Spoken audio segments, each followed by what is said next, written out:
Ya, pemirsa, hari ini sistem ganjil genap kembali berlaku di Jakarta. Sempat ditiadakan sejak penerapan PSBB sejak Maret lalu, pemberlakuan sistem ganjil genap dilakukan untuk mengurangi kepadatan lalu lintas yang kembali padat meski pandemi COVID-19 yang belum usai.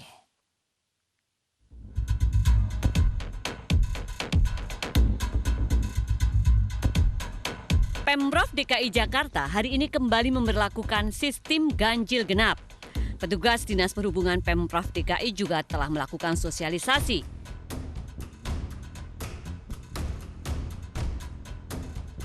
Sistem ganjil genap sempat ditiadakan sejak Maret lalu karena pembatasan sosial berskala besar atau PSBB.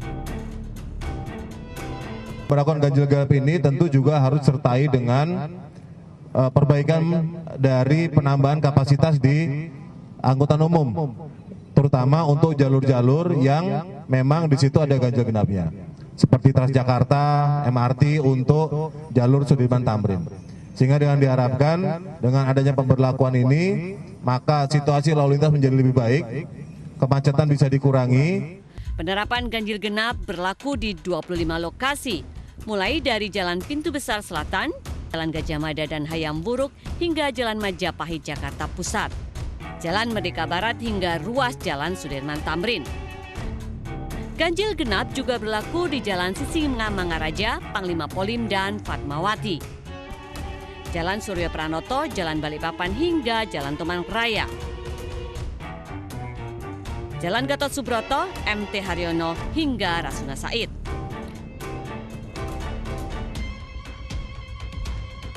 Jalan DI Panjaitan, Jalan Ahmad Yani, Salemba Raya, Keramat Raya, Gunung Sahari hingga Jalan Pramuka.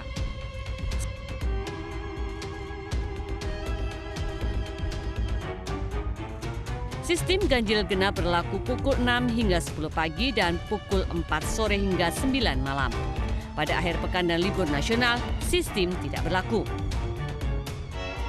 Kebijakan ganjil genap akan diuji dulu selama 3 hari dan sanksi baru diterapkan pada 6 Agustus 2020. Penerapan kembali sistem ganjil genap menuai pro dan kontra di masyarakat.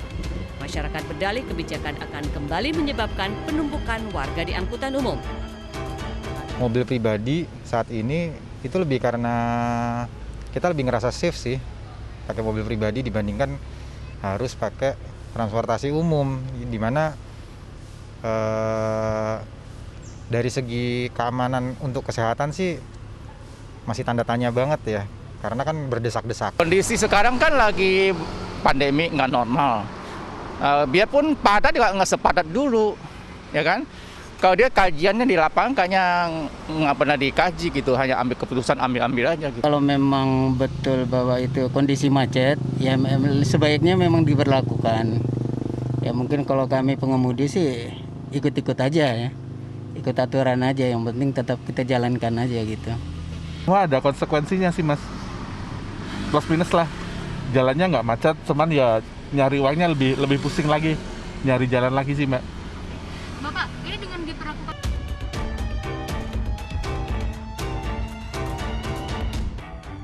Dengan berlakukan kembali sistem ganjil genap, Pemprov DKI menormalkan kembali jam operasional angkutan umum. Transjakarta, MRT, dan LRT hari ini beroperasi normal kembali. Tim Liputan iNews melaporkan. Ya, lalu pemirsa, apa alasan Pemprov DKI Jakarta kembali memberlakukan sistem ganjil genap di tengah pandemi COVID-19? Berikut kami hadirkan pernyataan Kepala Dinas Perhubungan DKI Jakarta, Syafrin Liputo di program Ain Sore. Ganjil genap ini tentu tujuannya adalah kita bersama-sama dapat menurunkan atau mengatasi pandemi COVID-19 ini dengan cepat, dengan segera. Karena berdasarkan evaluasi kami, ternyata mobilitas orang di Jakarta di tengah-tengah pelaksanaan PSBB masa transisi ini cukup tinggi. Di sisi lain, pemerintah Provinsi DKI Jakarta melalui Peraturan Gubernur Nomor 51 Tahun 2020 sudah mengatur dari hulu. Artinya mulai dari orang yang akan bekerja diatur, di mana di sana ditetapkan dengan masa transisi ini tetap mengedepankan prinsip 50%-nya work from home, bekerja dari rumah, dan 50%-nya masuk kantor. Bahkan itu pun disyaratkan dengan pembagian minimal 2 shift.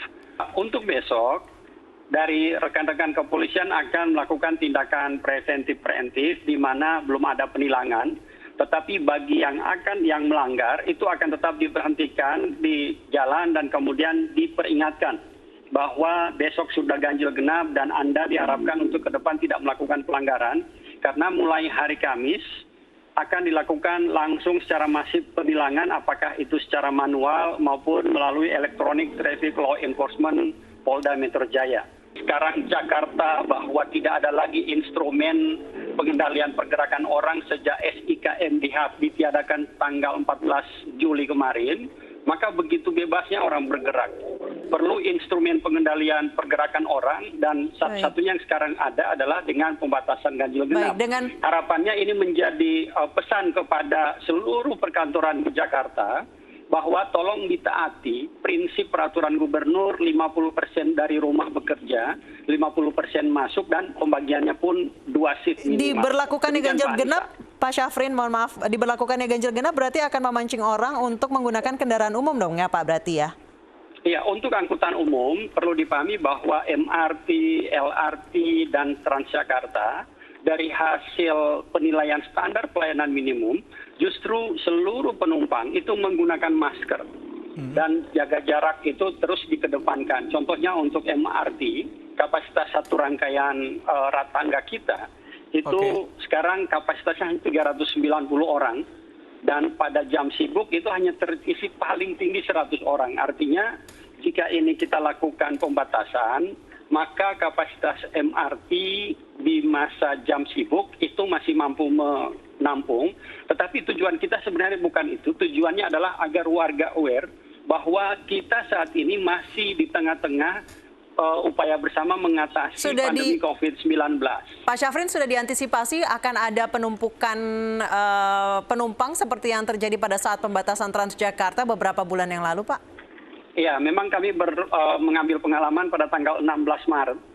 Dan oleh sebab itu, besok untuk Transjakarta pun kami lakukan penambahan armada. Tidak hanya menyiapkan bus cadangan untuk sapu jaga, tetapi justru keseluruhannya kami tambahkan pada 10 koridor utama yang bersinggungan langsung dengan ganjil genap dari 13 koridor yang dilayani. Jadi masing-masing koridor kami tambah jumlah busnya sebesar 25%. Tetapi pesan kami adalah tidak memindahkan dari kendaraan pribadi ke angkutan umum, tetapi warga harus aware bahwa sekarang jangan melakukan dulu pergerakan yang tidak penting. Begitu dapat giliran untuk bekerja di rumah, silakan Anda bekerja tetap di rumah. Yang mendapat giliran ke kantor tentu akan menyesuaikan. Demikian. Ya, pemirsa, setelah Gubernur Kepulauan Riau dan sejumlah staf dinyatakan positif COVID-19, ratusan orang mengikuti tes swab massal di halaman Rumah Sakit Raja Ahmad Tabib Tanjung Pinang. Tes swab diikuti pegawai Pemprov Kepulauan Riau beserta aparat keamanan dan juga jurnalis.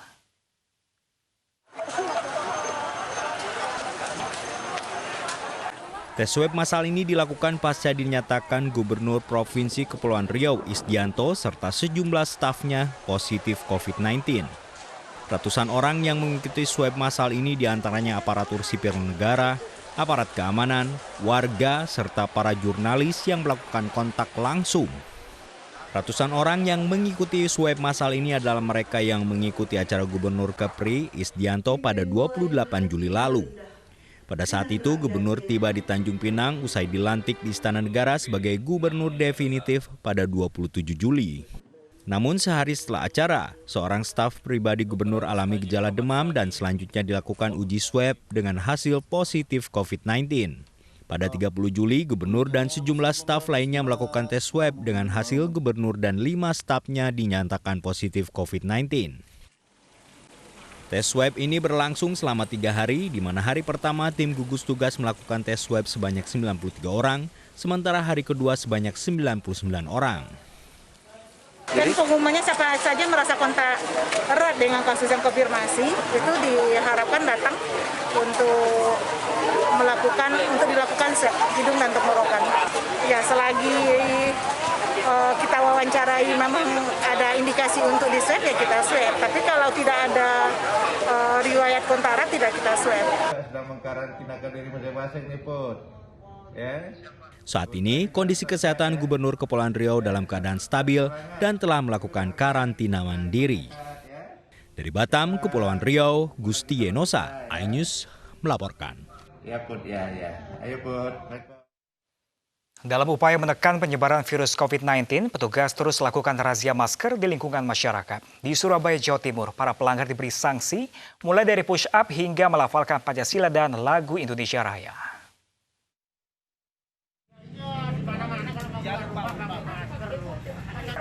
Dua pengendara motor ini dihukum push up lantaran tidak menggunakan masker saat keluar rumah.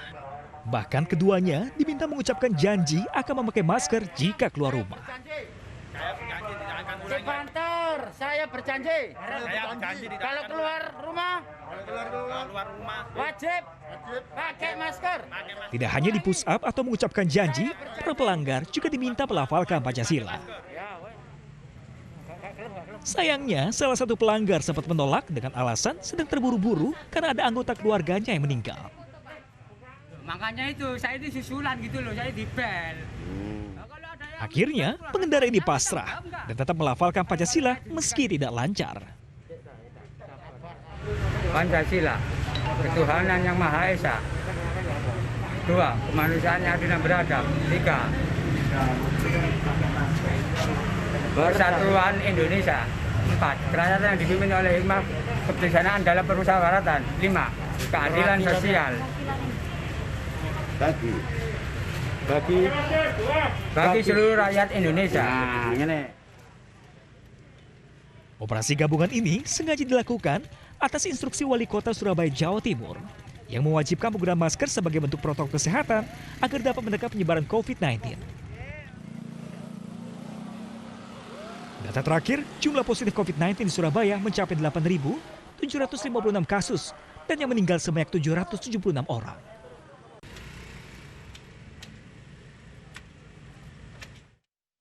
Ya, di Bogor, Jawa Barat, pemirsa, warga yang terjaring razia masker juga dihukum push up dan menyanyikan lagu Indonesia Raya. Razia akan terus dilakukan untuk menyadarkan masyarakat akan pentingnya memakai masker.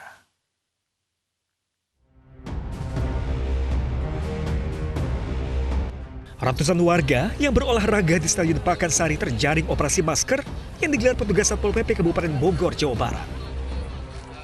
Warga yang terjaring langsung dihukum push up maupun menyanyikan lagu Indonesia Raya.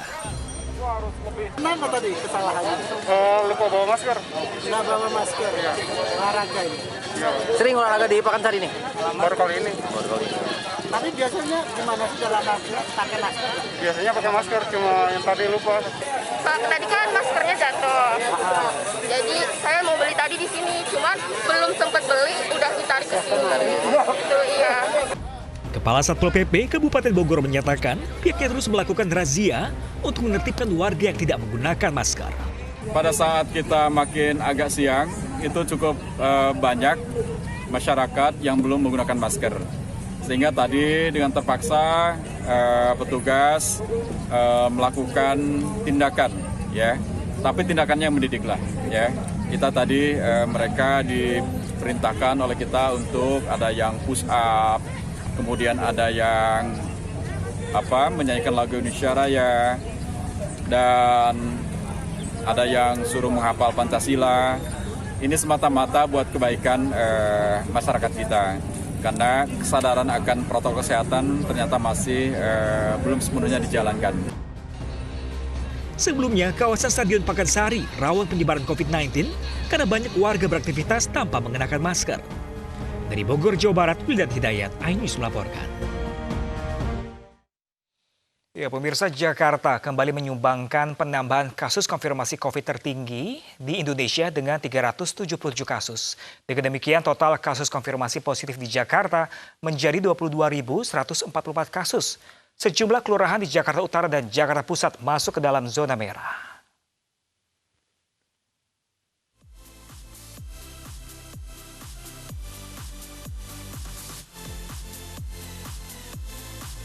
Ya, pemirsa, di Kelurahan Pademangan Barat, Jakarta Utara, total ada 282 kasus positif, 206 orang sembuh dan 15 orang meninggal dunia.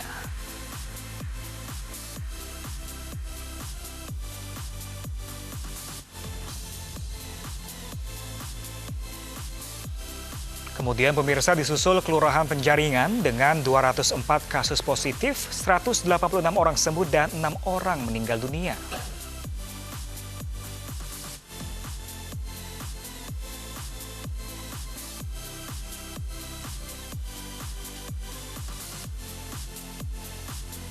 Sementara Kelurahan Sunter Agung di Kecamatan Tanjung Priok hingga hari Minggu kemarin mencatat ada 198 kasus positif COVID-19, 177 orang sembuh dan 11 orang meninggal dunia.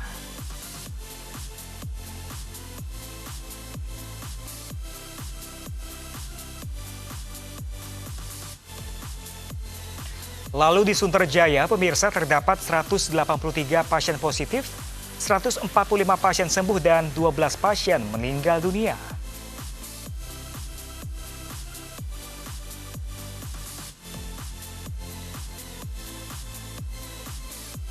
Dan di Kelurahan Cempaka Putih Barat, Cempaka Putih, Jakarta Pusat hingga Minggu kemarin ada 171 kasus positif COVID-19, 126 orang sembuh dan 8 orang meninggal dunia.